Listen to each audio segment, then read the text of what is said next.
Morning student. कल अपन ने पढ़ा था राजस्थान के भौतिक विभाग। राजस्थान के भौतिक विभाग का टॉपिक है, ये काफी लंबा है तो 4-5 दिन चलेगा।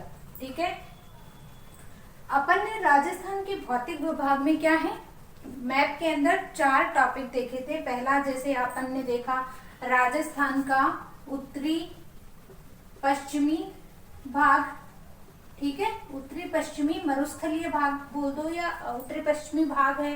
फिर है अरावली,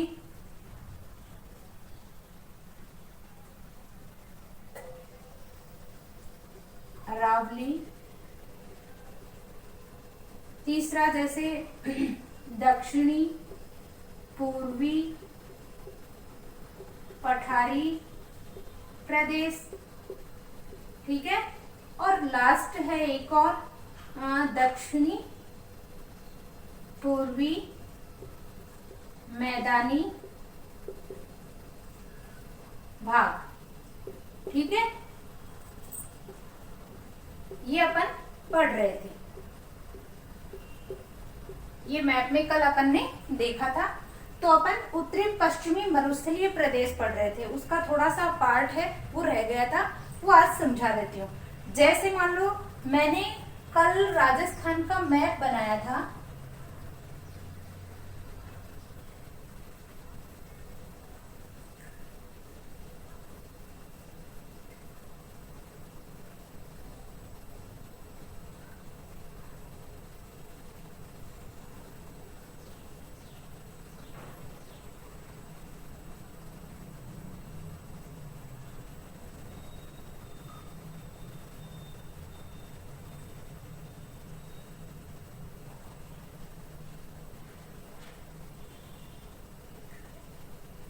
जैसे ये आपका क्या है, राजस्थान का मैप है। इसमें मैंने कल तुम लोगों को क्या बताया था,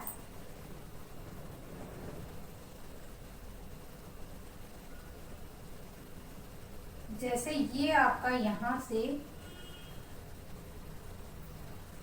ठीक है, ये वाला पार्ट है आपका क्या है, इधर का पार्ट, ये आपका था, इसको भी 2 भागों में बांटा गया था। ठीक है, शुष्क रेतीला प्रदेश, ठीक है, और दूसरा है अर्ध शुष्क प्रदेश। ठीक है, जो पहला पार्ट था उत्तरी पश्चिमी मरुस्थलीय प्रदेश, इसको क्या है 2 भागों में बांटा गया था, शुष्क रेतीला प्रदेश और अर्ध शुष्क रेतीला प्रदेश। तो ये शुष्क रेतीला प्रदेश है वो अपन ने पढ़ लिया था, और इस वाले पार्ट की कुछ बातें हैं और इसकी थोड़ी कुछ बातें थी वो रह गई थी, वो अभी बता देती हूँ। जैसे कल मैंने तुम लोगों को जनसंख्या है वो नहीं बताई थी कि इस क्षेत्र का जो क्षेत्रफल है वो तो कितना था तुम्हारा, क्षेत्रफल है वो तो आपका 61%, ठीक है, और उसमें जनसंख्या कितनी रहती है 40%।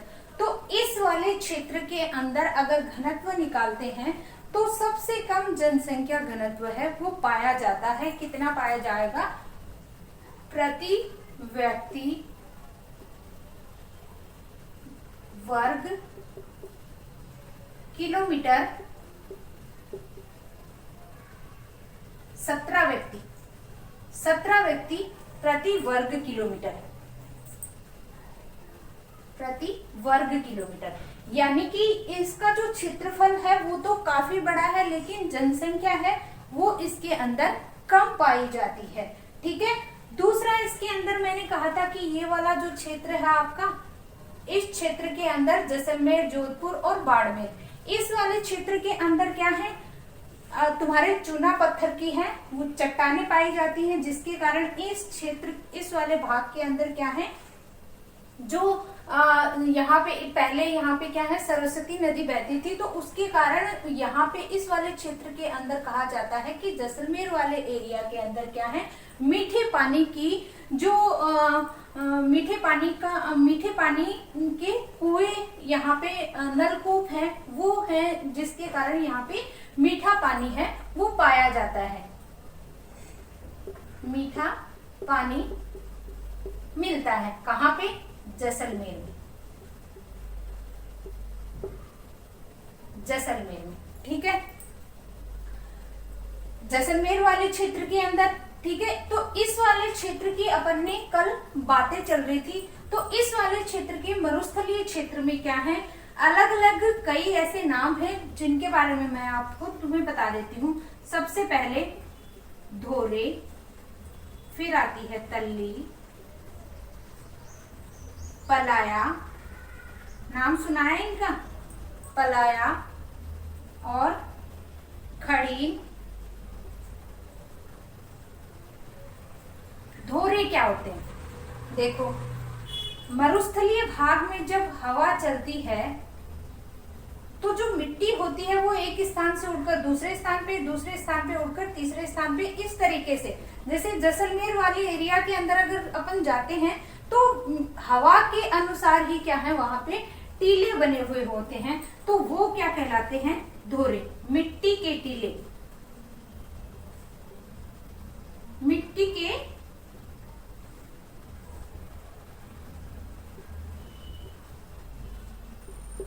के टीलों को क्या कहा जाता है? धोरे कहा जाता है। और धोरे के साथ में ही क्या है? तल्ली का जुड़ाव पाया जाता है। कैसे?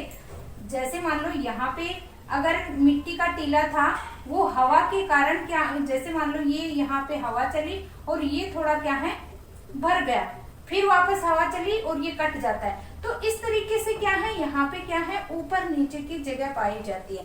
तो जिस स्थान से क्या है, मिट्टी उड़ जाती है, तो वहां पे क्या बन जाता है, एक गड्ढा बन जाता है। और जैसे ही बरसात होती है तो बरसात का पानी इसके अंदर भर जाता है, जिसे क्या कहा जाता है? तल्ली कहा जाता है। सॉरी, बीच का जो स्थान होता है, सॉरी, ये जो जगह बनती है इसे क्या कहते हैं? ये जो खड्डे होते हैं, ठीक है, ये खड्डे होते हैं, इन्हें क्या कहा जाता है? तल्ली कहा जाता है। यानी कि ये तो क्या है, बीच वाले, इनसे तो धोरे बनते हैं, ठीक है, और बीच में ये क्या है? तल्ली। और इन तल्ली या खड्डों के अंदर क्या है, जब बरसात होती है तो पानी भर जाता है, तो उन्हें क्या कहा जाता है? पलाया, ठीक है, पलाया कहा जाता है। और इसके अंदर जब पानी भर जाता है तो ये छोटी झील के रूप में मानी जाती है। और जब ये झील का पानी है वो खत्म हो जाता है, कम हो जाता है, तो वहां इन क्षेत्रों के अंदर क्या की जाती है? कृषि की जाती है। ये पानी है, मरुस्थलीय क्षेत्र है, मरुस्थलीय क्षेत्र में क्या है, सूर्य का प्रकाश है या धूप है वो तेज होती है, पानी की कमी पाई जाती है, तो बहुत जल्दी पानी है वो सूख जाता है, जिसके कारण उस वाले एरिया के अंदर कृषि कार्य किया जाता है। कौन से वाले क्षेत्र के अंदर? पलाया वाले क्षेत्र के अंदर, ठीक है। इसको क्या है, पलाया, टाड, रन आदि नामों से जाना जाता है। फिर आता है आपका खड़ीन। खड़ीन किसे कहते हैं? खड़ीन क्या होता है, जब ये पानी है आपका सूख जाता है, तो सूखने के बाद में इस क्षेत्र के अंदर क्या की जाती है? कृषि की जाती है और क्या है, फसलों को उगाया जाता है। तो इन क्षेत्रों को क्या कहा जाता है? खड़ीन कहा जाता है। उसके बाद आपका आता है, ये समझ में आ गए, धोरे मिट्टी के टीले होते हैं, जब हवाएं चलती हैं तो एक स्थान से मिट्टी हट जाती है, दूसरे पे जाके इकट्ठी हो जाती है। तल्ली क्या होती है? उनके बीच का जो स्थान बनता है, जैसे ऊपर नीचे होते हैं तो बीच वाला स्थान आपका क्या होता है? तल्ली कहलाता है। फिर आपका आता है पलाया। पलाया किसे कहते हैं? जो ये वाला क्षेत्र है आपका पलाया रन, जो खड्डे बनते हैं उन्हें क्या कहा जाता है? पलाया कहा जाता है। और इन खड्डों में क्या होता है? बरसात का पानी जब इकट्ठा हो जाता है तो इसे एक छोटी झील का नाम दिया जाता है, जिन्हें टाट या रन या पलाया कहा जाता है। और इसी क्षेत्र में जब पानी सूख जाता है तो क्या कहलाते हैं? ये सूख जाते हैं, तो यहाँ पे थोड़ी कृषि की जाती है। और कृषि के बाद में ये कृषि की जाती है इस वाले एरिया के अंदर, तो उसे क्या कहा जाता है? खड़ीन कहा जाता है। तो इतनी बातें समझ में आ गई। उसके बाद में क्या है, इसी एरिया के अंदर क्या होते हैं आपके कई मरुस्थल पाए जाते हैं, जैसे हमादा, ठीक है, इर्ग, रैग, ये क्या है मरुस्थल है तीनों। लेकिन ये मरुस्थल क्या है अलग अलग है। हमादा क्या है रेतीला, सॉरी पथरीला, पथरीला। इर्ग क्या है मिश्रित, इर्ग क्या है आपका मिश्रित, मिश्रित यानी कि पथरीला और मिट्टी दोनों पाए जाते हैं। और ये क्या है आपका इस तरीके से पथरीला और मिट्टी के टीले, इस तरीके से ये क्या है अलग अलग मरुस्थल है वो पाए जाते हैं। ठीक है, तो इतनी बातें समझ में आ गई। अब क्या है इसी क्षेत्र के अंदर क्या होता है तुम्हारे क्या है बरखान, बरखान है, अनुप्रस्थ है, अनुधर्य है, ये क्या होते हैं तुम्हारे अलग अलग प्रकार के मिट्टी के टीले होते हैं और उनकी अलग अलग संरचना बन जाती है, तो उन्हें अलग अलग नामों से जाना जाता है। जैसे आपका बनता है बरखान, ये एग्जाम में भी पूछा जाता है, न्यू टाइप का क्वेश्चन आता है कि बरखान क्या है। जैसे न्यू टाइप में पूछ लिया कि बरखान है वो क्या होता है, किसे कहते हैं बरखान, तो बरखान के लिए कहा जाता है कि बरखान की जो आकृति है वो किस तरीके से बनती है, इस तरीके से। कैसे कि जब हवा चलती है, जैसे मान लो कोई भी यहाँ पे एक टीला था, ठीक है, इस तरीके से कोई भी टीला था, जब हवा है वो इस तरीके से चलेगी तो धीरे धीरे उसके अंदर क्या होने लग जाएगा, कटाव होने लग जाएगा। इस तरीके से हवा है वो चलेगी तो कटाव हो जाएगा और कटाव होने से इसकी एक आकृति बन जाती है, जिसे क्या कहा जाता है, जिसे क्या कहा जाता है बरखान कहा जाता है। ये आपका क्या है बरखान। दूसरी आकृति बनती है सीप,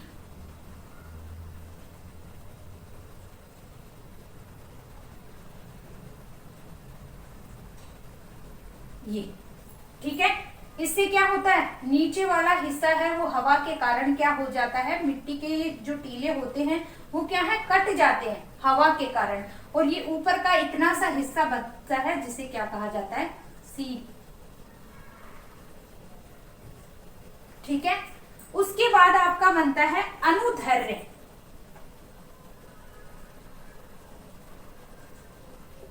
अनुधर्य, अनुधर्य क्या होता है कि जब हवा है, जैसे मान लो ये हवा चल रही है, ठीक है, ये हवा चल रही है और इस तरीके से क्या है टीले बनते हैं, यानी कि हवा जब समानांतर चलती है तो क्या बनते हैं अनुधर्य, तुम्हारे क्या बनते हैं ये जो टीले बनते हैं अनुधर्य, बरखान, सीप और अनुप्रस्थ। अनुप्रस्थ तुम्हारे क्या है, जैसे ये टीले हैं इस मिट्टी के द्वारा हवा के साथ, यानी हवा के समानांतर चलती है, हवा क्या है इसके समानांतर चलती है।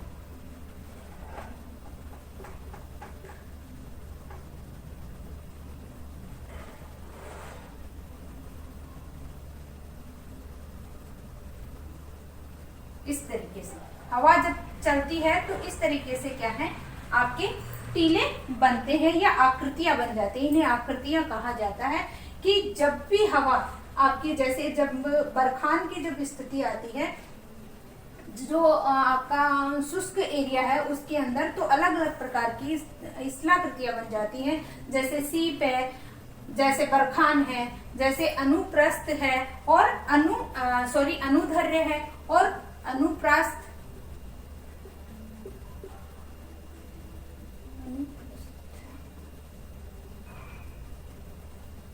अनुप्रस्थ। ठीक है, अनुप्रस्थ है वो क्या है समकोण पे बनता है 90 डिग्री पे। ठीक है। 90 डिग्री की, जैसे मान लो हवा है वो क्या होती है, समानांतर ना चल के अनुकूल चलती है, तो इस प्रकार की आकृति है वो बनती है। ठीक है, इतनी बातें समझ में आ गई कि हवा के द्वारा अलग अलग प्रकार की स्थलाकृतियां बनती हैं। जब हवा के अकॉर्डिंग, हवा अगर समानांतर रहेगी तो इस प्रकार की आकृति बनेगी, जब हवा तेज गति से चलेगी तो मिट्टी के टीले को काट देती है तो इस प्रकार की आकृति बनती है, तो वो उसे बरखान कहते हैं। लगभग एग्जाम में तुम्हारे क्या है, बरखान ही पूछा जाता है न्यू टाइप के क्वेश्चन में।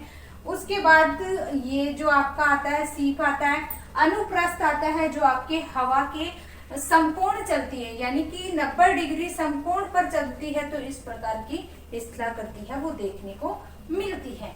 ठीक है, ये बात समझ में आ गई। उसके बाद में है आपका अर्ध शुष्क प्रदेश। अर्ध शुष्क प्रदेश को भी क्या है, 4 भागों में बांटा गया है। अर्ध शुष्क प्रदेश, सबसे पहला आपका घग्गर का मैदान,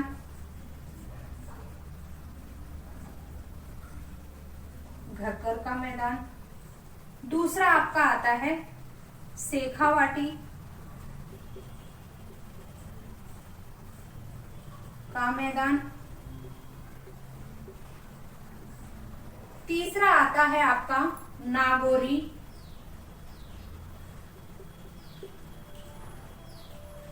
उच्च भूमि।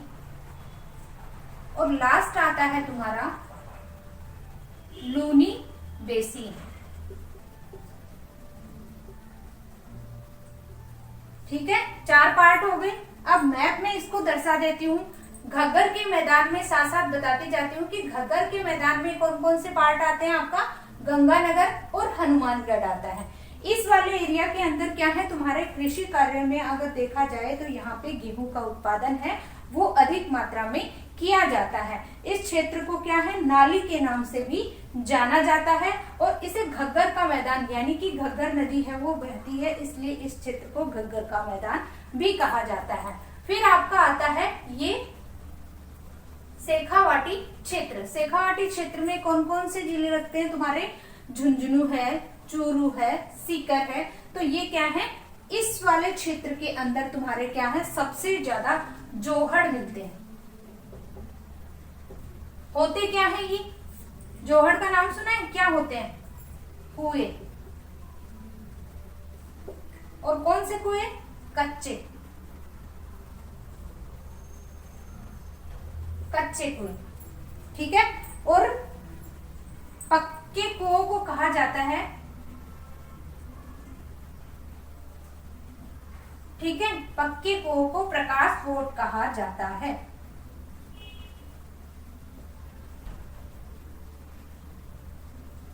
तो इस तरीके से क्या है, इस क्षेत्र के अंदर ये कौन कौन से जिले आते हैं, झुंझुनू, चूरू, सीकर आते हैं। इस क्षेत्र में अगर देखा जाए तो कौन कौन से, जोहड़ और प्रकाश वोट। जोहड़ तो क्या है, कच्चे कुओं को कहा जाता है, और प्रकाश वोट पक्के कुओं को कहा जाता है, यानी कि इस क्षेत्र के अंदर कुएं हैं वो अधिक मात्रा में देखने को मिलते हैं। फिर आता है आपका नागौरी उच्च भूमि, दूसरा पार्ट। ये तीसरा पार्ट नागौर उच्च भूमि क्षेत्र। इस क्षेत्र में क्या है आपकी, सबसे ज्यादा इस क्षेत्र के अंदर क्या है, इस क्षेत्र को टेथिस सागर का भाग कहा जाता है। टेथिस सागर का भाग कहा जाता है, क्यों कहा जाता है, क्योंकि इस वाले पार्ट के अंदर क्या है, सबसे ज्यादा झीलें मिलती हैं। नागौर अजमेर वाला क्षेत्र है, इसके अंदर क्या है आपकी, सबसे ज्यादा झील पाई जाती है। डीडवाना है, आप लूणकरणसर है, ये तुम्हारे सांभर है, जितनी भी झीलें हैं, नमक की झीलें, ये वाली इस क्षेत्र के अंदर पाई जाती है। इसी क्षेत्र के अंदर क्या है, फ्लोराइड की मात्रा है वो सबसे ज्यादा है, इसलिए इस क्षेत्र के अंदर कुबड़ पट्टी पाई जाती है। कुबड़ पट्टी होती क्या है, नागौर और अजमेर वाले क्षेत्र के अंदर पाई जाती है। अब कुबड़ पट्टी होती क्या है, कुबड़ पट्टी के लिए कहा जाता है कि इस वाले एरिया के अंदर क्या है, आपका तैतीस सागर का भाग होने के कारण इस एरिया में क्या है, सबसे ज्यादा फ्लोराइड की मात्रा पाई जाती है। फ्लोराइड यानी पानी के अंदर जो व्हाइट कलर के जो मतलब कण पाए जाते हैं, जो आजकल अपन क्या है प्योरीफाई करके पानी पीते हैं, आरओ लगाते हैं और शुद्ध पानी पीते हैं, तो इस वाले एरिया के अंदर क्या है, फ्लोराइड की मात्रा है वो सबसे अधिक है। और इसके यूज करने से क्या है, लोगों के कुबड़ निकल जाती है और हड्डियां हैं वो कमजोर होती हैं, दांत खराब हो जाते हैं, हड्डियां कमजोर हो जाती हैं। तो ये इस वाले क्षेत्र के अंदर आपकी कुबड़ पट्टी पाई जाती है, कुबड़ पट्टी के नाम से जाना जाता है। फिर आपका आता है लूनी बेसिन, ये वाला आपका लूनी बेसिन के नाम से जाना जाता है। तो इस तरीके से अपन क्या है, राजस्थान के भौतिक प्रदेश के अंदर आपका कौन सा भाग आता है, शुष्क प्रदेश, अर्ध शुष्क। याद करो, दो पार्ट में बांटा गया आपका, शुष्क और अर्ध शुष्क। ठीक है, शुष्क प्रदेश में आपका क्या है, आपका ये स्थूल युक्त रेतीला, बालू का, स्थूल युक्त और बालू का स्तूप मुक्त, दो भागों में बांटा गया था इसको। पहला पार्ट बालू का स्तूप युक्त और दूसरा है बालू का स्तूप मुक्त। दो क्षेत्रों में बांटा गया था। मुक्त तो कौन सा क्षेत्र है, ये वाला क्षेत्र, क्योंकि यहाँ पे क्या है, पर्वतीय पठारी भाग पाया जाता है, यहाँ पे चट्टानें पाई जाती है, चूने की चट्टानें पाई जाती है, इसलिए ये क्या है, मिट्टी से मुक्त है। बालू का क्या है, इस क्षेत्र के अंदर पाई जाने वाली मिट्टी है, इसलिए इसको तो मुक्त क्षेत्र कहा जाता है। और ये वाला पूरा क्षेत्र है, ये मुक्त क्षेत्र कहलाता है। फिर आपका आता है अर्ध शुष्क प्रदेश। अर्ध शुष्क प्रदेश है के अंदर भी क्या है, चार भागों में इसको डिवाइड किया गया। घग्गर का मैदान, शेखावाटी का मैदान, इसके अंदर कांतली नदी बहती है, इसमें घग्गर नदी बहती है, इसके अंदर आपकी अजमेर और लूनी बेसिन का क्षेत्र, मतलब यहाँ पे लूनी नदी का बहाव है और कच्छ की खाड़ी में ये गिरती है। तो इस वाले एरिया के अंदर सबसे बड़ी विशेषता है कि यहाँ पे कुबड़ पट्टी पाई जाती है। सबसे ज्यादा यहाँ पे क्या है, झीलें पाई जाती हैं, नमक की झीलें पाई जाती हैं इस वाले एरिया के अंदर। फिर आपका आता है फोर्थ है लूनी बेसिन। तो ये इतनी सारी चीजें हैं जो तुम्हारे आपका है राजस्थान की पश्चिमी प्रदेश के बारे में अपन ने पढ़ा। ठीक है, अब अपन क्या है दूसरा टॉपिक उठाते हैं।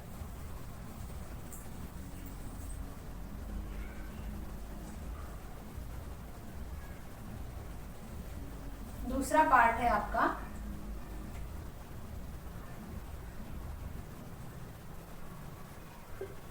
दूसरा है, छोटा सा टॉपिक करा देती हूँ, छोटा वाला। दूसरा आपका करते हैं दक्षिणी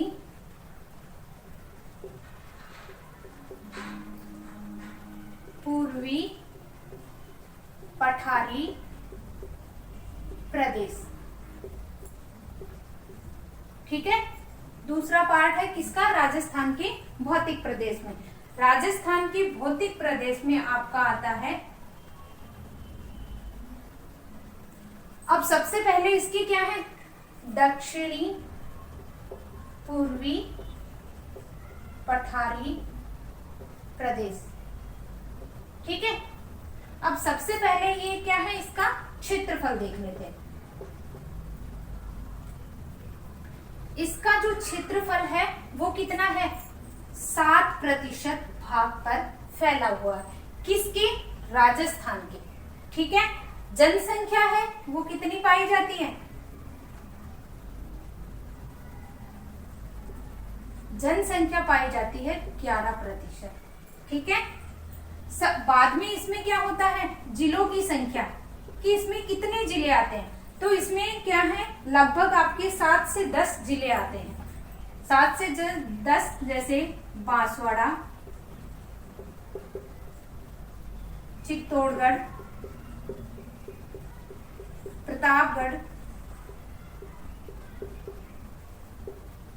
प्रतापगढ़, झालावाड़,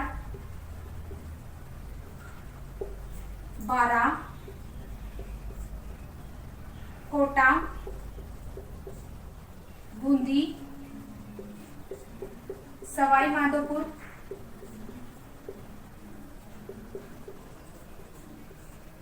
करौली, भरतपुर।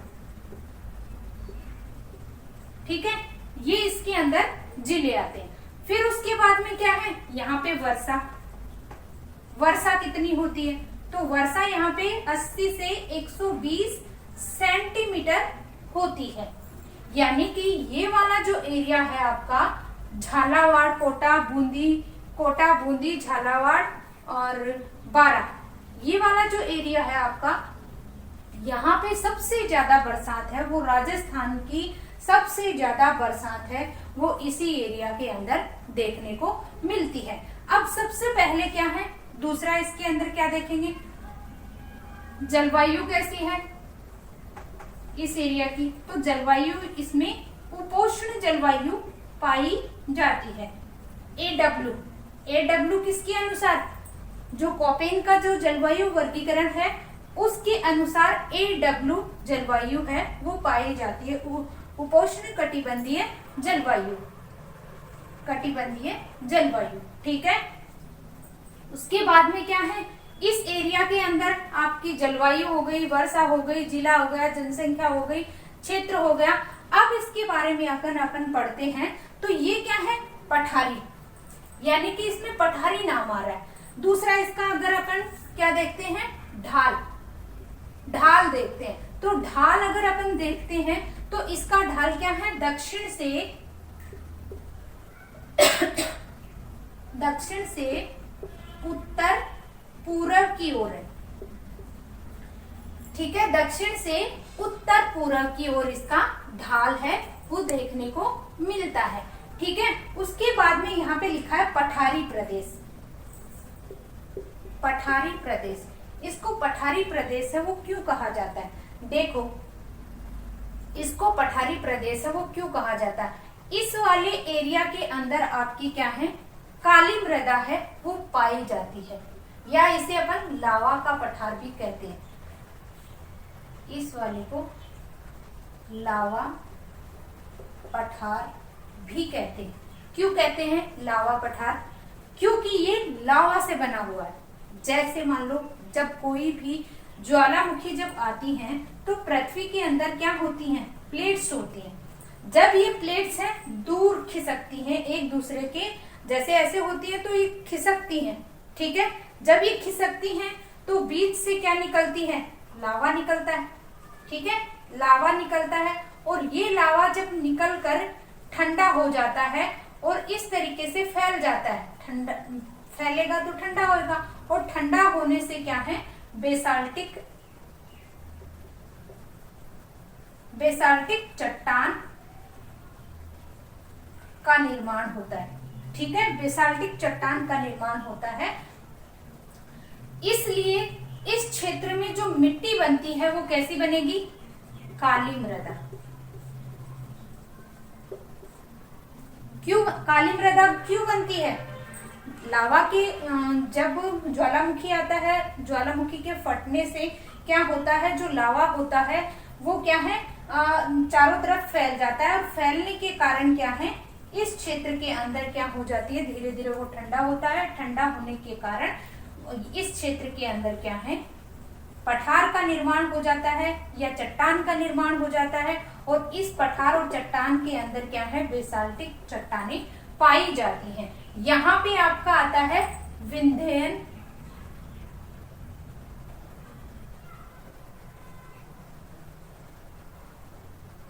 विंध्यन कगार। इस क्षेत्र के अंदर क्या है, आपकी चूने की चट्टानें पाई जाती हैं।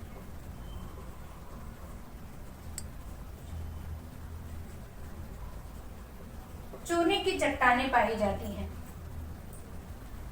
तो इस क्षेत्र में और इस क्षेत्र में बेसाल्टिक और चूने की चट्टान दोनों पाई जाती हैं। तो इस क्षेत्र के अंदर क्या है, संक्रमण, इस वाले एरिया को क्या कहा जाता है, यहाँ पे ये क्या है आपकी अरावली, अरावली के आसपास इस क्षेत्र के अंदर क्या है आपकी चूने की चट्टानें हैं वो पाई जाती हैं, और इस क्षेत्र में भी क्या है चूने की चट्टानें पाई जाती हैं। तो इस वाले एरिया के अंदर क्या बनता है आपका संक्रमण क्षेत्र बनता है, संक्रमण क्षेत्र बनता है। और संक्रमण क्षेत्र कहते किसे हैं कि दो स्थानों के बीच में भिन्न विशेषताएं, अलग अलग विशेषताएं रखने के बावजूद जो सेम विशेषताएं, जैसे मान लो दो स्थानों के बीच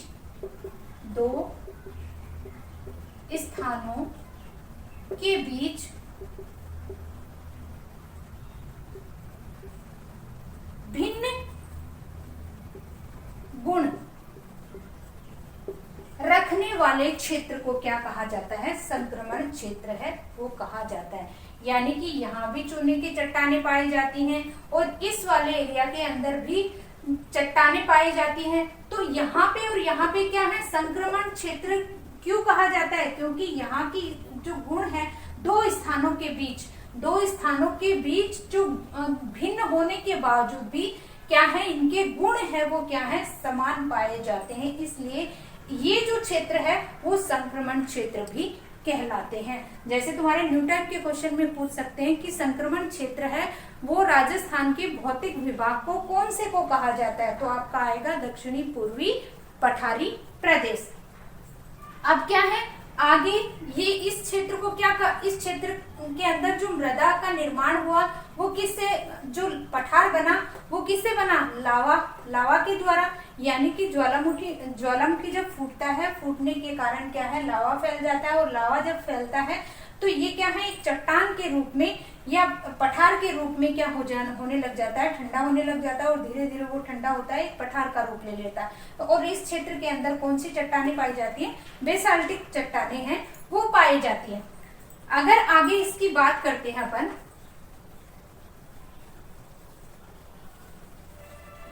आगे इस क्षेत्र के अंदर अगर अपन बात करते हैं तो इस क्षेत्र के अंदर चट्टानें हैं कौन कौन से, इस क्षेत्र को क्या कहा जाता है, ये वाला हाड़ौती का पठार कहा जाता है, हाड़ौती का पठार भी कहलाता है। दक्कन का पठार, ये आपका क्या है दक्कन का पठार,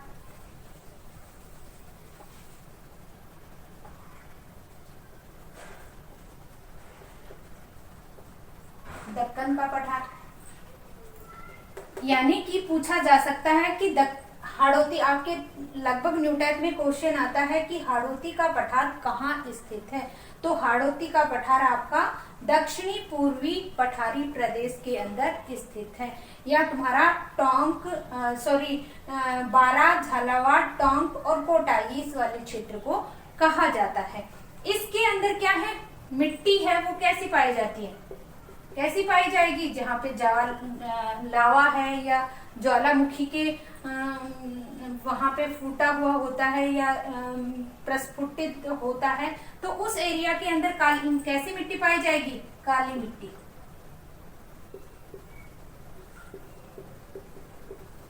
इसे रेगर मिट्टी भी कहा जाता है। क्यों कहा जाता है, क्योंकि इसके अंदर क्या है क्ले या चिकनी मिट्टी है वो अधिकतर इसके अंदर मिक्स रहती है, जिसके कारण ये क्या है पानी जब सोखती है तो क्या है ज्यादा नहीं सोख पाती है, मतलब सोखने के बाद में पानी इसका सूखता नहीं है, और सूख जाता है तो ये इसके अंदर क्या हो जाती है दरारें पड़ जाती है इस तरीके से, ठीक है, इस तरीके से दरारें पड़ जाती हैं। जैसे कभी कभी टीवी में दिखाते हैं किसान को कि एक किसान है वो पगड़ी बांधे बैठा रहता है और आसमान की ओर देखता रहता है, तो जमीन में जो दरार से दिखाते हैं वो आपकी क्या है काली मिट्टी की पाई जाती है। और काली मिट्टी के लिए क्या है कृषि है, जैसे यहाँ पे फसलें हैं वो कौन कौन सी बोई जाती हैं, कौन कौन सी फसल है उसका उत्पादन किया जाता है, तो काली मिट्टी में सबसे पहले कपास, गन्ना, ठीक है, कपास, गन्ना, धनिया, मेथी, अफीम, तंबाकू, संतरा। राजस्थान के कौन से जिले को नागपुर की संज्ञा दी गई है? राजस्थान का नागपुर किसे कहा जाता है? जैसे तुम्हें न्यू टैब में पूछ सकते हैं कि राजस्थान का नागपुर है वो किसे कहा जाता है, तो किसे कहा जाता है? नागपुर, झालावाड़ को। झालावाड़ को क्यों कहा जाता है? क्योंकि नागपुर है वो राजस्थान में कहाँ की प्रसिद्ध है? झालावाड़ की। और जो संतरा है इंडिया में वो नागपुर की प्रसिद्ध है, इसलिए इसको क्या कहा जाता है? राजस्थान का नागपुर झालावाड़ को कहा जाता है। ये तुम्हारे न्यू टाइप का क्वेश्चन है, वो बन सकता है। ठीक है, तो ये क्या है? फसलें हैं, ये अधिक उगाई जाती हैं। गेहूं है, चावल है, ये फसलें भी उगाई जाती हैं। इस क्षेत्र के अंदर मिट्टी है वो आपकी क्या है? काली, कपासी, लाल मिट्टी पाई जाती है। तो ये क्या है? इस क्षेत्र की विशेषताओं के रूप में मानी जाती है। अब इसके अंदर क्या है? वनस्पति आ जाती है आपकी। वनस्पति में कौन कौन से पेड़ हैं वो यहाँ पे पाए जाते हैं? तो जैसे सागवान, धोकड़ा, ढाक, खैर, ये सारी लगभग क्या है? वनस्पति है, वो देखने को मिलती है या वनस्पति है वो पाई जाती है। तो इस तरीके से क्या है? तुम्हारा दूसरा टॉपिक है वो राजस्थान के भौतिक विभाग का दूसरा टॉपिक है, वो भी आज तुम्हारा कंप्लीट हो गया।